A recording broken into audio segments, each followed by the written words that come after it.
And we're live. All right, guys. So I want to talk about why people crash on this friggin' diet, these diets, these low carb diets. So I sort of got into it with another influencer, but we worked it out. And this person had this idea that you should not do these dietary measures for the long term because people on the internet are having issues. Now, when I first was doing keto, I had issues. I had electrolyte issues. I had crashing issues because of postprandial hypoglycemia, where it's reactive hypoglycemia. I'm reacting to my lunch, right? Breakfast, lunch, crash, blood sugar drop, and then I feel like poo poo. Okay. So I worked through it and I learned more about the body and I learned through you guys. And from there, this chair is kind of squeaky, but it's a chair, not a bed. It's just a chair. It's a chair. It's not a chair. It's a chair. But anyway, so had I given up because of crashing in the first year or two, then I wouldn't be standing where I am here today. And feeling so friggin', I feel so fortunate, and I feel like I'm in this heightened level of awareness, like I've crawled out of the bubble and I can see things very clearly now. But the point is, had I given up, I wouldn't be in the health that I am today. And sometimes you guys got to learn why you particularly will crash or feel bad or have your hair fall out on any of these low carb diets. So I want to just sort of hit some of the main subjects for the newer people who find me or have found me. Essentially, when you cut out your carbohydrates, you're cutting out your gasoline that your body's been used to for years. Just that's what your body's used to. That's glucose.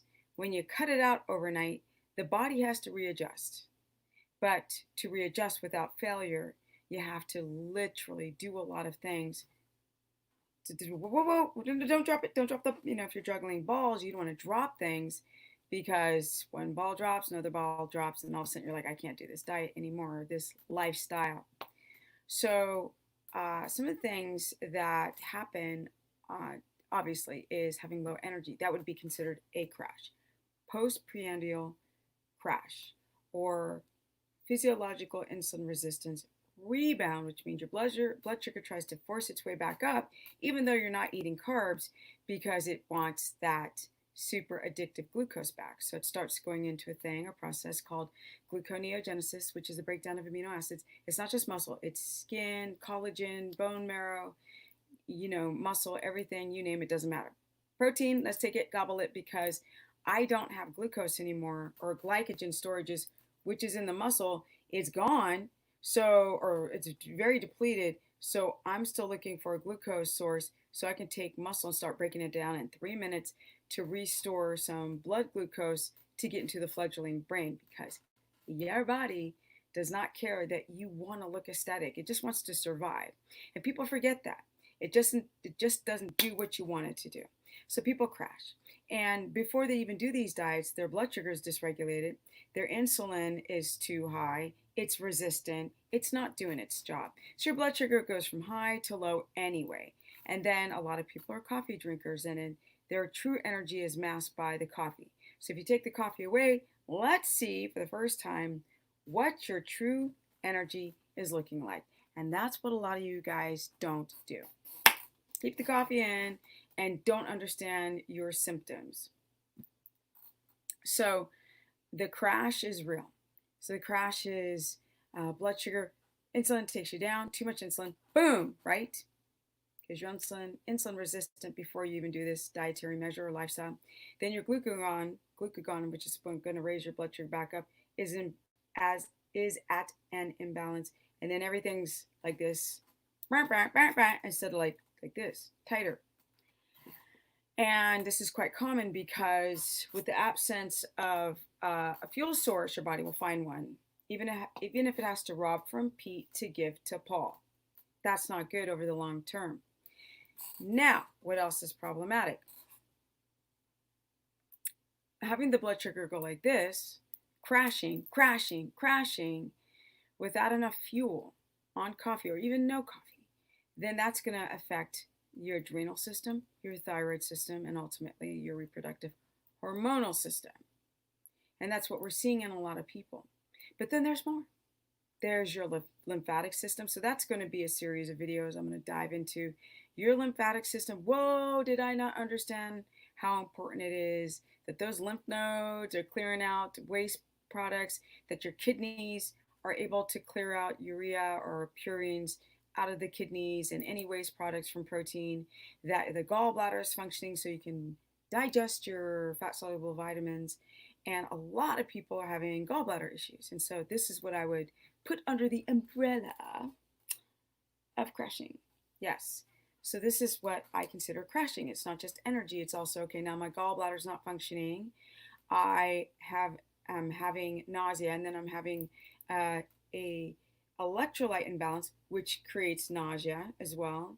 And I mean, when your electrolytes are out of whack, that's the thing people first see as a keto flu. Headaches, also nausea, right, from electrolyte imbalance, lack of potassium, heart palpitations, muscle cramps, tired, dehydrated, dry skin. All of these things I consider a crash. So if you have leaky gut because you ate bread and you ate sugar and processed food and pesticide laden vegetables, which has glyphosate, which drills holes in the gut wall, birth control pills, like you name it, pharmaceuticals, birth control pills, the water that we drink, antibiotics, all these things are super gnarly to the gut wall. And then we friggin' have low stomach acid, right? And then we can't break down protein. And then we can't break down the fat and protein because of gallbladder. So the whole biliary duct system is not working.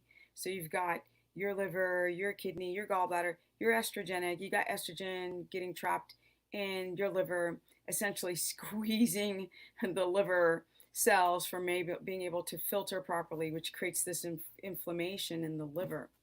And you're not able to, so when the liver is overburdened, the kidneys are like, well, me too, I'm now overburdened. And these are the things that are not thought about in terms of crashing on any dietary measure.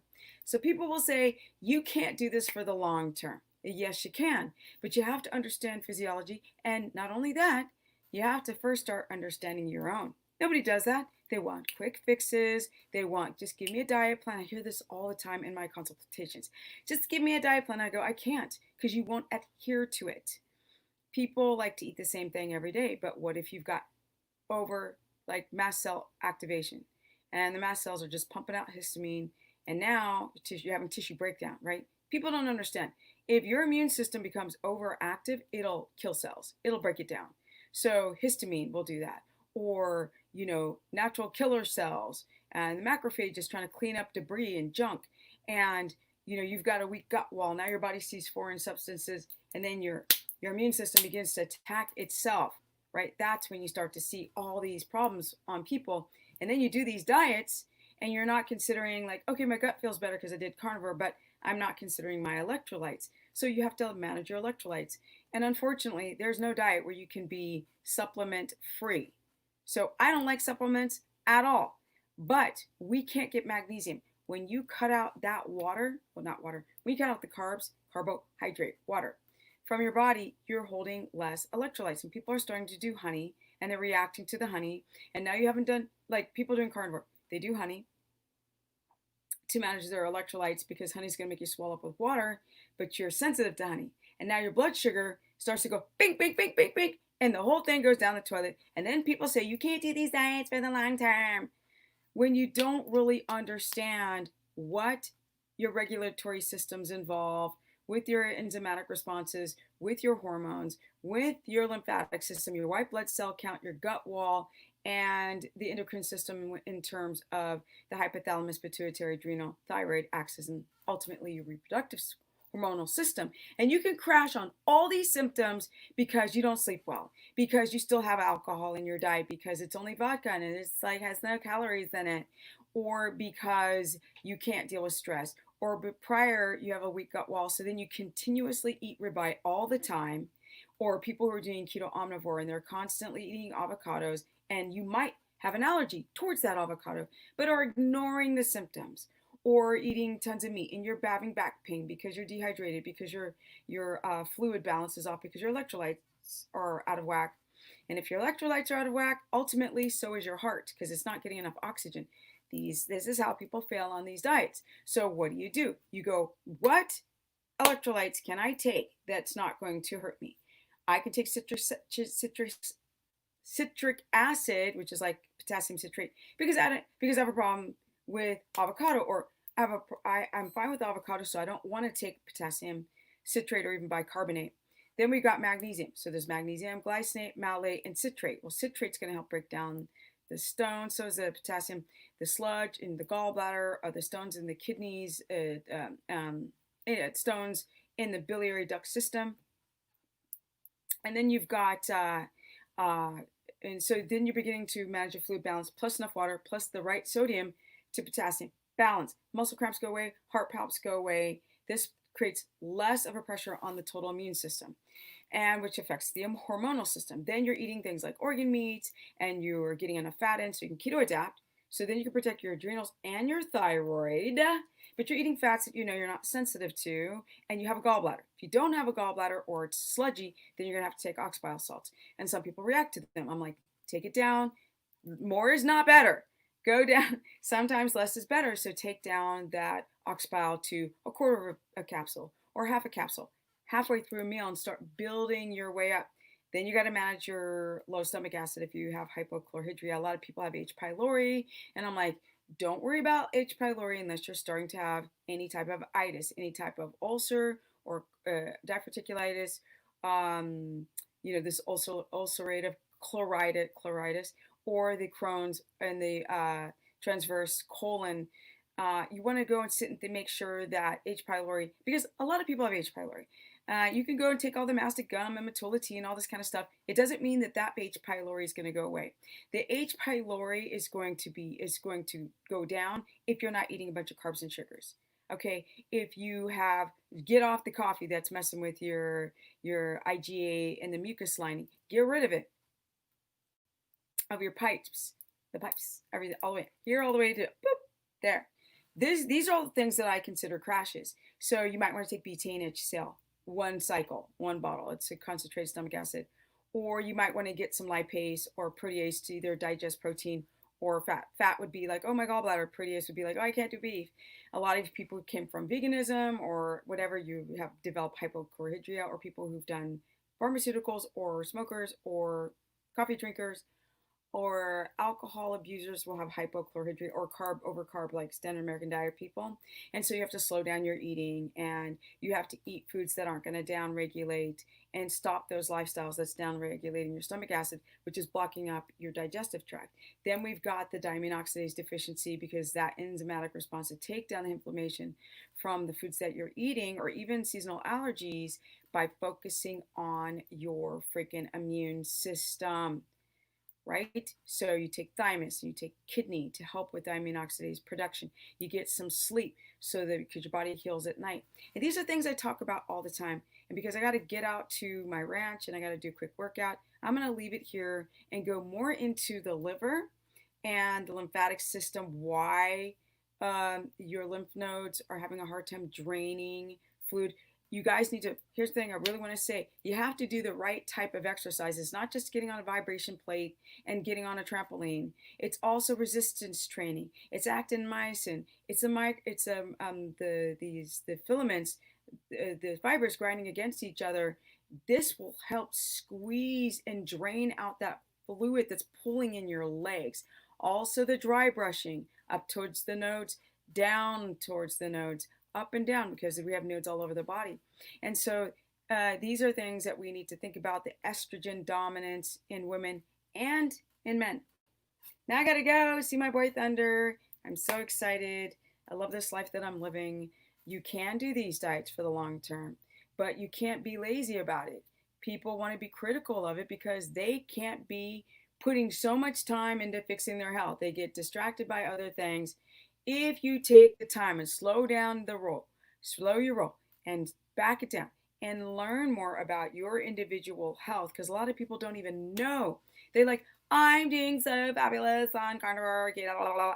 And they're not, because they don't know understand the symptoms, or they're doing horrible and they think that it's not good for you, so I'm just going to give it up.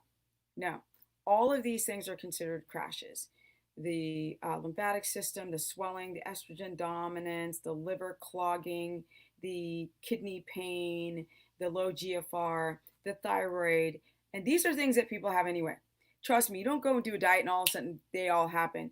It was happening before. It just was the drop over the glass doing these dietary lifestyles the wrong way. And there's a wrong way, because if you don't take the time, even vegans, like if you want to live long without completely destroying your body, you got to get in your B12. You got to get in certain things. That skateboard injury on my big toe is not happy. I used to run up big 12-foot walls, slap that big toe, bam, bam, bam, bam, bam, up the wall, bam, bam, bam, and I had my big toe folded over. Anyway, if you guys want to learn more, go to stephanieperson.com. My consultations are booked up. Go and email me through the contact list and say, yo, put me on the short list and I'll get you in. You're going to get in. You will get in. Then also, I have a course which I'm covering low carb, high fat, and carnivore, omnivore, and high fat carnivore, which is ketogenic. What else? And life is good. Life is fabulous. You can go to my Instagram. It's just Stephanie Ketogenic, where I put up stuff every day on my stories. Or Stephanie the business, as in the business, gosh, business, right? Although I have boxers on, I always wear like boy boxers under my shorts. Stephanie the business person, what? At almost 53. Had I not learned from my mistakes, I'd probably be one of those people online saying, you can't do this diet, it's unhealthy. But I was absolutely disciplined and super, what is it? I'm not going to give up. I'm going to get this until I get it. Just like thunder. Bye, guys. And I'm out. I got some energy at almost 53. What? That's how you get it in. And I'm out. Love and life, guys. You should too. Even though it's crazy. Crazy time. You make the most out of crazy time. Okay?